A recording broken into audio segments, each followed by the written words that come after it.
வாழ்க வளமுடன். ஓம் நமச்சிவாய. அனைத்து தமிழ் உள்ளங்களுக்கும் வணக்கம். 12 மாதங்களை கொண்ட தமிழ் ஆண்டின் 2ஆம் மாதம்தான் வைகாசி மாதம். வைகாசி மாதத்தில் சூரியன் ரிஷபராசியில் பயணம் செய்வதால் ரிஷப மாதம் என்று அழைக்கப்படுகிறது. வைகாசி மாதத்தில் பல தெய்வ அவதாரங்கள் நிகழ்ந்ததாக கூறப்படுகிறது. வைகாசி பௌர்ணமி அன்று சிவபெருமான் நெற்றிக்கண்ணில் இருந்து 6 பொறிகளாக ஆறுமுக பெருமான் அவதாரம் எடுத்ததாக சொல்லப்படுகிறது. 6 தீப்பொறிகளும் 6 குழந்தைகளாக மாறி கார்த்திகை பெண்கள் கை தவழ்ந்த மாதமாக கருதப்படுகிறது. அப்படிப்பட்ட சிறப்புமிக்க வைகாசி மாதத்தில் 12 ராசிக்காரர்களுக்கு என்ன யோக பலன் கிடைக்கப் போகிறது என்று பார்க்கலாம். இம்மாத கிரகநிலை என பார்த்தால் மேசராசியில் புதன் பகவானும் சுக்கிர பகவானும் இணைந்துள்ளனர். ரிஷபராசியில் சூரிய பகவானும் குரு பகவானும் உள்ளனர். கன்னி ராசியில் கேது பகவானும், கும்பராசியில் சனி பகவானும், மீன ராசியில் செவ்வாய் பகவானுடன் ராகு பகவானும் உள்ளனர். சந்திர பகவான் கடகத்தில் ஆட்சி பலத்தோடு அமர்ந்திருக்க இந்த வைகாசி மாதம் துவங்குகிறது. இம்மாத கிரக பெயர்ச்சி என எடுத்துக்கொண்டால் வைகாசி மாதம் 6ஆம் தேதி, அதாவது மே மாதம் 19ஆம் தேதி அன்று சுக்கிர பகவான் ரிஷபராசியில் பெயர்ச்சியாகி ஆட்சி பலத்துடன் வலிமையாக இருக்கப் போகிறார். அதே போல வைகாசி மாதம் 18ஆம் தேதி, அதாவது மே மாதம் 31ஆம் தேதி புதன் பகவான் பெயர்ச்சியானது மேசத்தில் இருந்து ரிஷபத்திற்கு ஆகிறது. செவ்வாய் பகவான் வைகாசி மாதம் 19ஆம் தேதி, அதாவது ஜூன் மாதம் 1ஆம் தேதி மேச ராசியில் இடப்பெயர்ச்சி அடைந்து ஆட்சி பலத்துடன் வலிமையாக அமர்ந்து நற்பலன்களை அளிக்க உள்ளார். இந்த கிரக அமைப்பினால் உங்கள் வாழ்வில் ஏற்படக்கூடிய சுப மற்றும் அசுப பலன்கள் என்ன என்பதனையும், அசுப பலன் ஏற்படுமாயின் ராசிக்காரர்கள் செய்ய வேண்டிய பரிகாரம் என்ன, வழிபட வேண்டிய தெய்வம், வழிபடும் முறை என்ன என்பதனை பற்றி விரிவாக காண்போம். பிறக்கப் போகும் இம்மாதம் உங்கள் வாழ்வில் வளமும் நலமும் செல்வ செழிப்பும் பெற்று வாழ்வின் உயரிய நிலையை அடைய எல்லாம் வல்ல எம்பெருமானை வேண்டி விரும்பி கேட்டுக்கொள்கிறேன். அனைவருடன் நல்ல முறையில் பழகக்கூடிய துலா ராசி அன்பர்களே, உங்களுக்கு வரும் முன்கோபத்தை தவிர்ப்பது முன்னேற்றத்திற்கு உதவும். இந்த மாதம் எதிர்பாராத செலவு உண்டாகும். எதிர்பார்த்த வெற்றி கிடைப்பதில் தாமதம் உண்டாகும். எதிர்பாராத பணவரத்தும் இருக்கும். புதிய நண்பர்கள் சேர்க்கையும் ஏற்படும். மற்றவர்களுக்கு உதவி செய்வதில் ஆர்வம் காட்டுவீர்கள். எதிர்ப்புகள் நீங்கும். தொழில் வியாபாரம் சிறிது மந்தமான நிலையில் காணப்பட்டாலும் வருமானம் குறையாத நிலை இருக்கும். போட்டிகள் பற்றிய கவலையை விட்டுவிட்டு தொழிலில் வியாபாரத்தில் கவனம் செலுத்துவது நல்லது. உத்தியோகத்தில் இருப்பவர்களுக்கு வெளியூர் மாற்றங்கள் உண்டாகலாம். சக ஊழியர்களிடம் பேசும்போது கோபப்படாமல் இருப்பது நன்மை தரும். குடும்ப உறுப்பினர்களிடம் இருந்த மனத்தாங்கள் நீங்கி மகிழ்ச்சியும் சகஜ நிலையும் காணப்படும். கணவன் மனைவி ஒருவரை ஒருவர் அனுசரித்து செல்வது நல்லது. பிள்ளைகளிடம் நிதானமாக பேசுவது நல்லது. பெண்களை பொறுத்தவரை மற்றவர்களுக்கு உதவி செய்வதில் ஆர்வம் உண்டாகும். பணவரத்து தாமதப்படும். கோபத்தை தவிர்ப்பது நல்லது. அரசியல் துறையினருக்கு இந்த காலகட்டம் சில நற்பலன்களை தந்தாலும் மன கஷ்டமும் அவ்வப்போது உண்டாகும். எதை பற்றியும் கவலைப்படாமல் தீர ஆலோசித்து எதையும் செய்வது நல்லது. கலைத்துறையினரை பொறுத்தவரை கவனம் தேவை. எதிர்பாலினத்தினரிடம் பழகும்போது எச்சரிக்கை அவசியம். கடன் கொடுப்பது, பைனான்ஸ் போன்றவற்றில் மிகவும் கவனமாக இருப்பது நல்லது.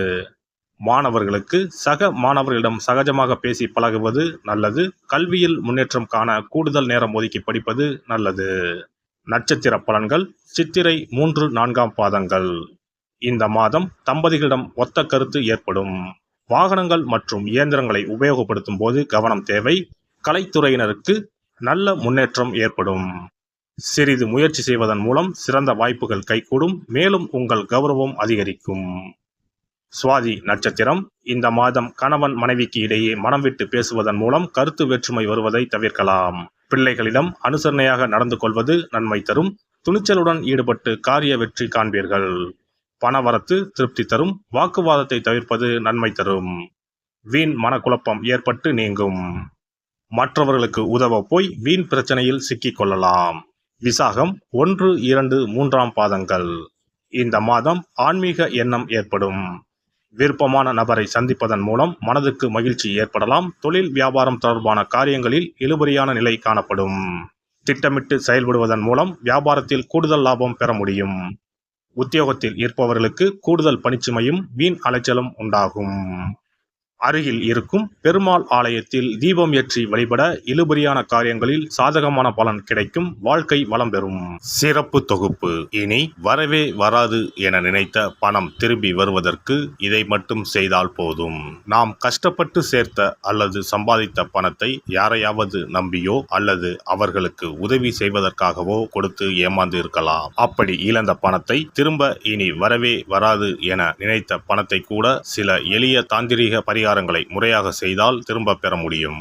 இழந்த சொத்து, இழந்த பணம் மற்றும் நகை ஆகியவற்றை திரும்ப வீடு தேடி வர வைப்பதற்கான எளிய பரிகார முறைகள் பற்றி இங்கே தெரிந்து கொள்வோம்.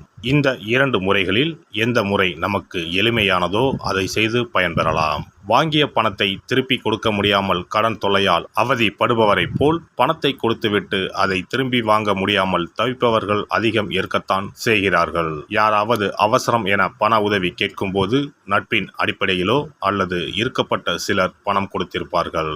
ஆனால் பணம் வாங்கிய நபரோ அந்த பணத்தை திருப்பி தராமல் இழுத்தடிக்கலாம். பணம் தர வேண்டிய நபருக்கு சூழ்நிலை காரணமாக பணம் வராமல் உங்களுக்கு திருப்பி தர முடியாமல் இருக்கலாம். அல்லது அந்த நபர் பணத்தை திருப்பி தரும் எண்ணமே இல்லாமல் இருக்கலாம். நீங்களும் பல முறை பணத்தை கேட்டு சலித்துவிட்டு இனி அந்த பணம் நமக்கு வரவே வராது என நினைத்து பணத்தை திருப்பி வாங்குவதற்கான முயற்சியை கூட கைவிட்டிருக்கலாம். இப்படி கொடுத்த பணம் திரும்பி வரவே வராது என நினைத்த பணத்தை உங்களிடம் பணம் வாங்கிய நபரே மனம் மாறி அவராக வந்து உங்களிடம் திருப்பி தருவதற்கு சில எளிய முறைகளை வீட்டிலேயே செய்தால் போதும். பரிகாரம் 1. கற்பூரம் ஒன்றை ஏற்றி அது எரியும் சுடரின் மீது இரும்பு கலந்த ஏதாவது ஒரு தட்டினை காட்ட வேண்டும். இப்படி காட்டும்போது அந்த தட்டில் கரி படலம் ஒன்று உருவாகும்.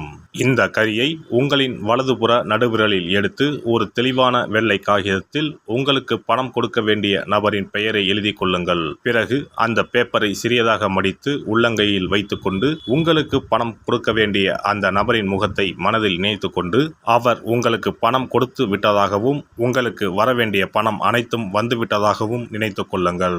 அந்த நபரின் பெயர் எழுதிய காகிதத்தை வீட்டின் பூஜை அறையில் வைத்து விடுங்கள். பிறகு அதை ஆற்றில் போட்டு விடலாம். பரிகாரம் 2. ஒரு சிறிய கிண்ணத்தில் மஞ்சளை தண்ணீர் கரைத்து எடுத்துக்கொள்ளுங்கள். ஒரு குச்சியால் அந்த மஞ்சளை தொட்டு வெள்ளை காகிதத்தில் பணம் தர வேண்டிய நபரின் பெயரை எழுதி கொள்ளுங்கள்.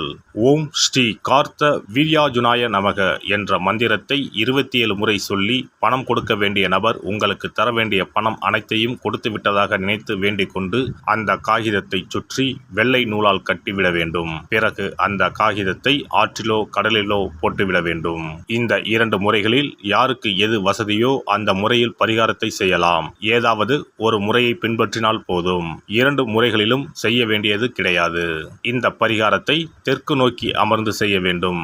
இந்த பரிகாரத்தை நம்பிக்கையுடன் தொடர்ந்து செய்து வந்தால் கண்டிப்பாக வராது என நினைத்த பணம் விரைவில் உங்களின் வீடு தேடி வரும்.